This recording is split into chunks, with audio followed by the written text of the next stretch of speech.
বিশেষ করে বাংলাদেশ থেকে যারা নমশূদ্র সমাজের মানুষ এসেছে আমাদের অনেক এমএলএ এমপি যারা নমশূদ্র সমাজের বিজেপি দলালি করছে। আপনাদেরকে হুঁশিয়ার করে দিতে চাই, যতক্ষণ মুসলিম আর আদিবাসীরা বেঁচে আছে নমশূদ্রদের একটি ভোটও কাটতে পারবেন না।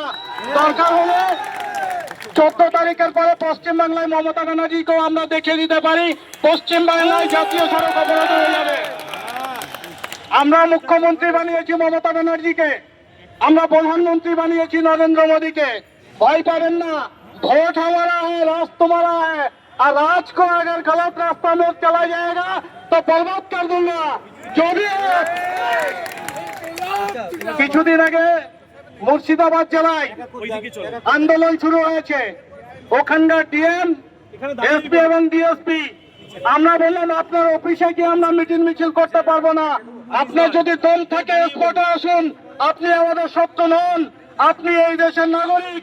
যদি অন্যায় করে থাকে মুসলমান সমাজের মানুষ আপনি যা সাজা দেবেন আমরা মেনে নেব। বেলেগার মানুষ আজকে সচেতন হয়ে গেছে।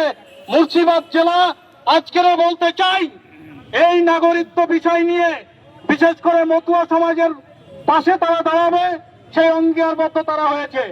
আমরা আগামী 25 তারিখে পশ্চিমবাংলা সরকার এবং ভারত সরকারকে একটা বিবৃতি দেব, যদি অবৈধভাবে ভারতবর্ষের নাগরিকত্ব কেউ নিতে চাই, ইলেকশন কমিশন আপনাকেও কিভাবে আমরা ডিভোটার করতে পারি তারও রুলস আমাদের জানা আছে। শুধু আইন আপনি শুধু পড়াশোনা করে আসেননি। আমি পশ্চিমবাংলা পুলিশ প্রশাসনকে সম্মান জানাই, আপনারা তো আমাদের শিক্ষকদেরকেও তো লাথি মেরেছেন। আরেকবার নয় দীনেশ কুমার আর গণেশ কুমারকে লাথি মারুন না, আপনারা তো অন্যায় অত্যাচার শোষণের জন্য লড়াই করেন। अरे वो भी इंसान है, मैं भी इंसान हूँ, गलत जो करता है उसको गलत समझ दो। আমরা মুসলমান সমাজের মানুষ, আদিবাসী সমাজের মানুষ, শান্তপ্রিয় মানুষ, আমরা মৃত্যুর জন্য তৈরি থাকি, মৃত্যু আমাদেরকে ভয় পাই। তাই আজকে ইলেকশন কমিশনকে আমরা হুঁশিয়ার দিতে আসিনি, তিনি যে ভুল করছেন বিশেষ করে শিক্ষকদেরকে দিয়ে আজকে শিক্ষকরা চোখে জল ফেলছে, শিক্ষকরা বলতে বাধ্য হচ্ছে যে ইলেকশন কমিশন প্রত্যেক দিন রুলস বদলাচ্ছে। তার কারণটা কি?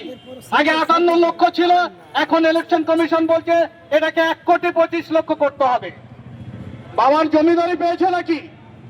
তুমি যা মনে করবে তাই আমাদেরকে মানতে হবে, অন্যায় যেটা সেটা অন্যায় বলুন। তাই সর্বোপরি দলিত মুসলিম আদিবাসী ভাই বোনদেরকে বলছি 14 তারিখের পর থেকে আমরাও খেলা শুরু করতে চাই, আপনার কত দম আছে আমরাও দেখতে চাই।